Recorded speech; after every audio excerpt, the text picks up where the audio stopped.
अगर आप जीबी घूमने का प्लान बना रहे हैं तो इस वीडियो के अंत तक बने रहिए। चाहे आप दिल्ली से आ रहे हों, चंडीगढ़ से या भारत के किसी भी कोने से, ये वीडियो आपकी यात्रा को आसान बना देगा। तो इस वीडियो में आज मैं आपको बताऊंगी 2 नाइट 3 डेज की खूबसूरत यात्रा, और साथ ही मैं आपको बताऊंगी कि कैसे आप जीबी पहुंच सकते हैं, कौन सा ट्रांसपोर्ट आपके लिए बेस्ट रहेगा, कौन कौन से पॉइंट्स हैं जो आपको जरूर से विजिट करने चाहिए, यहाँ पर रहने के लिए बेस्ट ऑप्शंस कौन कौन से हैं और यहाँ आने का सबसे बढ़िया टाइम कौन सा है।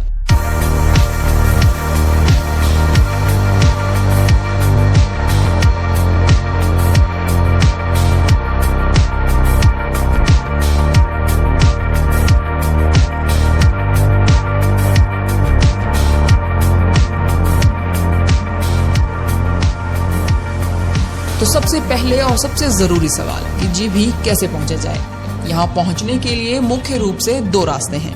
पहला और पॉपुलर रास्ता है मंडी से होते हुए औट और फिर औट से जीबी। ये रास्ता ज्यादातर यात्री इस्तेमाल करते हैं। दूसरा रास्ता है शिमला से जलोड़ी पास होते हुए। ये रास्ता उन लोगों के लिए बेहतरीन है जो अपनी गाड़ी से आ रहे हैं और शिमला को भी अपनी यात्रा का हिस्सा बनाना चाहते हैं। अब बात करते हैं ट्रांसपोर्ट के ऑप्शंस की। अगर आप अपनी कार से आ रहे हैं तो दिल्ली से लगभग 10 से 11 घंटे लगते हैं जीबी पहुंचने के लिए। ध्यान रहे, हाल ही में हुई बारिश की वजह से सड़कों की हालत थोड़ी खराब हो सकती है। दूसरा ऑप्शन आपके पास है वॉल्वो बस। आप दिल्ली से मनाली जाने वाली वॉल्वो जैसे कि जिंक बस का इस्तेमाल कर सकते हैं और आपको इसके लिए औट टनल पर उतरना होगा। बस का किराया लगभग 1200 से 1300 रुपए पर पर्सन रहता है और किराया डिपेंड करता है सीजन और ऑफ सीजन पर। तीसरा ऑप्शन है आपके पास बाय ट्रेन। तो ट्रेन से आने वालों के लिए नजदीकी स्टेशन है चंडीगढ़। वहाँ से आपको कैब या फिर बस लेनी होगी, इसलिए ये रास्ता थोड़ा लंबा पड़ सकता है। नेक्स्ट ऑप्शन है आपके पास बाय फ्लाइट। तो सबसे नजदीकी एयरपोर्ट है आपके पास भुंतर। दिल्ली से भुंतर की फ्लाइट थोड़ी महंगी हो सकती है, लगभग 10 से 12 हजार रुपए एक तरफ के लिए। इसके लिए मैं आपको सजेस्ट करूंगी कि आप चंडीगढ़ आएं और चंडीगढ़ से फिर आप बाय बस या फिर बाय कैब आप जीबी पहुंच सकते हैं। भुंतर पहुंचकर आप बाइक या फिर स्कूटी रेंट कर सकते हैं। स्कूटी का किराया per day around 700 to 800 rupees रहता है। अगर आप कैब से आना चाहते हैं तो औट टनल से जीबी या फिर तीर्थन का किराया लगभग 2000 से 2500 रुपए रहता है। यहाँ विजिट करने का जो सबसे बेस्ट टाइम रहता है वो है अप्रैल से जून तक, यानी कि बारिशें शुरू होने से पहले, या फिर आप सितंबर के बाद भी यहाँ का प्लान कर सकते हैं दिसंबर तक, क्योंकि यहाँ मॉनसून में लैंडस्लाइड का रिस्क रहता है जो कि आपके लिए काफी रिस्की हो सकता है। 15 दिसंबर के बाद यहाँ काफी स्नोफॉल हो जाता है, वहाँ पर ड्राइव करना भी रिस्की हो जाता है। तो मैं आपको यहाँ बता दूं कि इस टाइम पर आप यहाँ आना अवॉइड करें। अगर आपको फिर भी आना है तो आप इसके लिए यहाँ की लोकल टैक्सी या फिर लोकल ड्राइवर का इस्तेमाल कर सकते हैं। और प्लीज आने से पहले एक बार वेदर जरूर चेक करें। स्टे करने के लिए हमने बेस्ट ऑप्शंस की लिस्ट बनाई है जो डिस्क्रिप्शन बॉक्स में दी गई है, वहां से आप लिस्ट चेक कर सकते हैं। अगर आप यहाँ का लोकल कल्चर बिल्कुल करीब से महसूस करना चाहते हैं तो आप होम स्टे का ऑप्शन भी देख सकते हैं। जीबी पहुंचने के बाद आप यहाँ की प्रॉपर्टी में चेक इन करें और थोड़ी देर रेस्ट करने के बाद आप यहाँ पर एक्सप्लोर कर सकते हैं जीबी वाटरफॉल।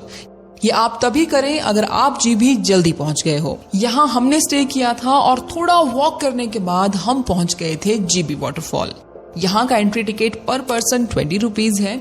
यहाँ गेट से अंदर एंट्री करते ही सामने आप देखेंगे बहुत ही खूबसूरत सा रास्ता। ये 5 से 6 मिनट की वॉक है। घने जंगलों के बीच लकड़ी के छोटे छोटे पुलों को पार करते हुए आप इस झरने तक पहुंच जाएंगे।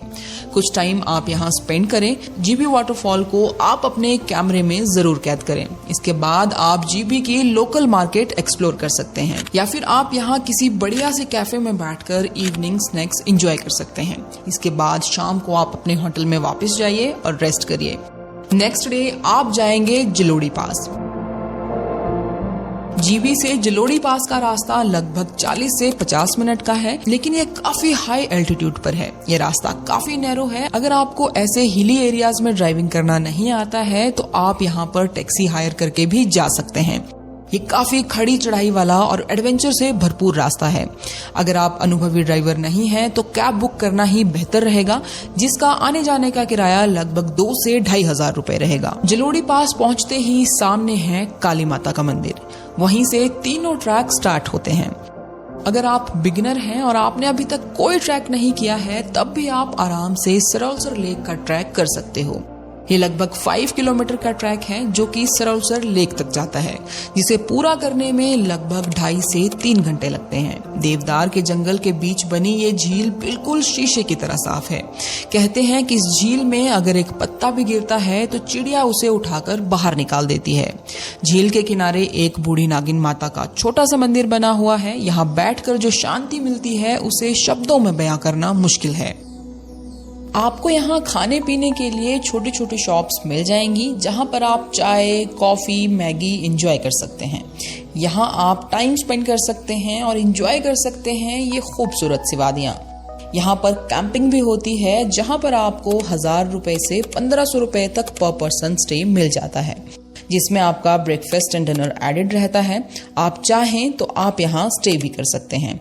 एंड मेक श्योर कि आपके पास यहाँ पर अच्छे शूज होने चाहिए और आपके पास कंफर्टेबल ट्रैकिंग वाले कपड़े होने चाहिए। साथ में आपको जैकेट भी कैरी करना जरूरी है, तो आप रेन कोट भी जरूर से कैरी करें। दूसरा ट्रैक है यहाँ पर रघुपुर फोर्ट की ओर। ये लगभग 3 से 4 किलोमीटर का ट्रैक है और इसे पूरा करने में लगभग 1.5 घंटा लगता है। तीसरा ट्रैक है यहाँ से 360 व्यू के लिए। ये भी काफी इजी ट्रैक है, आप इस ट्रैक को भी आसानी से कर सकते हैं। ये सभी ट्रैक काफी खूबसूरत हैं, आप अपनी पसंद के अनुसार कोई भी एक ट्रैक चुन सकते हैं। ये काफी शांत और सुंदर जगह है। कृपया यहाँ कचरा ना फैलाएं और प्रकृति का सम्मान करें।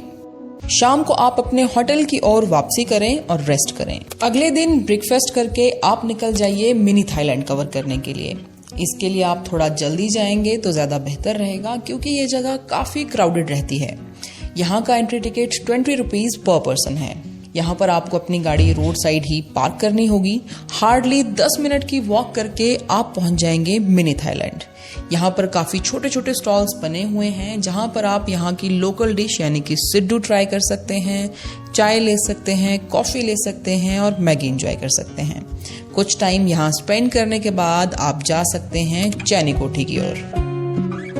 अगर आपको इतिहास और पुरानी वास्तुकला में दिलचस्पी है तो ये जगह आपके लिए परफेक्ट है। यहाँ के लिए ट्रैक भी है। अगर आप ट्रैक करने के शौकीन हैं तो आप जा सकते हैं ट्रैक करके।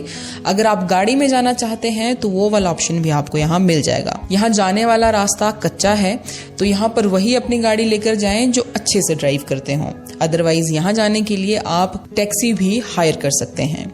यहाँ के लिए जो ट्रैक शुरू होता है वो शुरू होता है श्रृंगा मंदिर के पास से। चैनी कोठी हिमाचल की पारंपरिक काटकुनी शैली में बनी, बिना किसी सीमेंट के सिर्फ लकड़ी और पत्थर से बना ये टावर सदियों से यहाँ खड़ा है। इसे देखना किसी अजूबे से कम नहीं है।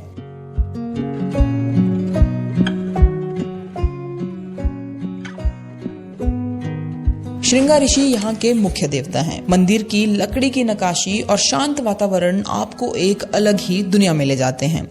यहाँ से वापसी में आप इसे शाम को कवर कर सकते हैं। चैनी कोठी से वापस आते हुए आप श्रृंगा ऋषि टेम्पल कवर कर सकते हैं। अगर आपके पास एक और दिन है तो आप इसके बाद शानगढ़ भी जा सकते हैं। अदरवाइज आप अपनी वापसी कर सकते हैं अपने घर की ओर। ये सफर सिर्फ कुछ जगहों को देखने के लिए नहीं था, ये उस शांति को महसूस करने के लिए था जो हम शहरों में खो देते हैं। तो अगली बार जब आपका दिल सुकून ढूंढे तो जरूर चले आइए जीभी की ओर। ये घाटी आपके इंतजार में है। अगर आपको वीडियो पसंद आया हो तो लाइक करें और अपने दोस्तों के साथ शेयर करें।